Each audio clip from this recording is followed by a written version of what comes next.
শুরু হয়েছে ৪৬তম বিসিএস এর প্রিলিমিনারি পরীক্ষা। এই মুহূর্তে রাজধানীর ইডেন মহিলা কলেজ কেন্দ্রে আছেন রিপোর্টার শাকির আহমেদ। সরাসরি যাচ্ছি তার কাছে। সকাল 10টায় শুরু হয়েছে, ইতোমধ্যেই কিন্তু পরীক্ষার্থীরা কেন্দ্রে প্রবেশ করেছেন। আমরা আছি রাজধানীর ইডেন মহিলা কলেজ কেন্দ্রে। আমরা দেখতে পেয়েছি নির্ধারিত সময়ের অর্থাৎ 10টা বাজার ঠিক 2 থেকে 3 ঘন্টা আগে থেকেই কিন্তু পরীক্ষার্থীরা এই কেন্দ্রে আসতে শুরু করেন এবং তারা যথারীতি প্রবেশ করেন এবং 9টা 30 মিনিটের পর কিন্তু এই কেন্দ্রে প্রবেশের যে দরজা সেটি বাংলাদেশ পাবলিক সার্ভিস কমিশনের নির্দেশনা অনুসারে বন্ধ করে দেওয়া হয়। আমরা দেখতে পেয়েছি সবশেষ আসলে বেশ কয়েকজন পরীক্ষার্থী, যদি সংখ্যাটি বলতে যাই 15 থেকে 20 জন পরীক্ষার্থী কিন্তু নির্ধারিত সময়ের পরে আসার কারণে কেন্দ্রে প্রবেশ করতে পারেননি। তারা বলছেন যে যানজট সহ নানা ধরনের সমস্যার কারণে তারা কেন্দ্রে পৌঁছাতে দেরি করেছেন, যার কারণে তারা কিন্তু কেন্দ্রে প্রবেশ করতে পারেননি।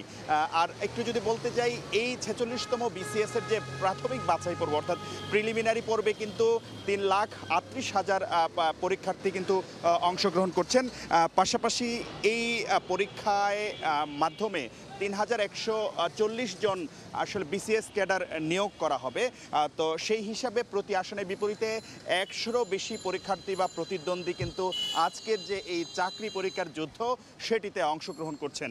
তো সব মিলিয়ে ঢাকা, রাজধানী ঢাকা সহ সারা দেশের আরও যে 7টি বিভাগ রয়েছে সেই 7টি বিভাগীয় শহরেও কিন্তু পরীক্ষা অনুষ্ঠিত হচ্ছে। এখনও পর্যন্ত কোনো ধরনের অপ্রীতিকর কোনো ঘটনার কিন্তু সংবাদ পাওয়া যায়নি। পাশাপাশি আরেকটু যদি জানিয়ে দিতে চাই, এই 200 নম্বরের বাছাই পর্বে 2 ঘন্টার পরীক্ষায় প্রতিটি প্রশ্নের জন্য পরীক্ষার্থীরা 1 নম্বর করে পাবেন। পাশাপাশি তাদের একটি ভুল উত্তরের জন্য কিন্তু 0.50 নম্বর কাটা যাবে।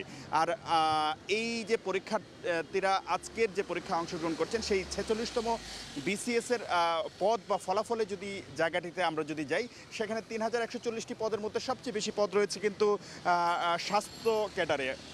পরবর্তীতে আমরা দেখতে পাই যে তাদের পরবর্তী পদ যেটি সেটি কিন্তু আসলে শিক্ষার ক্ষেত্রে রয়েছে এবং এর পরবর্তী পদ যেটি সেটি কিন্তু অন্যান্য ক্যাডার যেগুলো রয়েছে সেই ক্যাডারগুলোতে রয়েছে।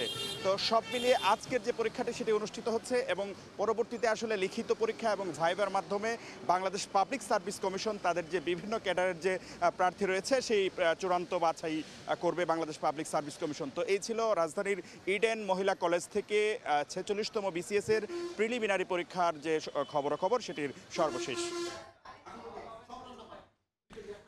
আমরা সরাসরি ছিলাম রাজধানীর ইডেন মহিলা কলেজের সামনে।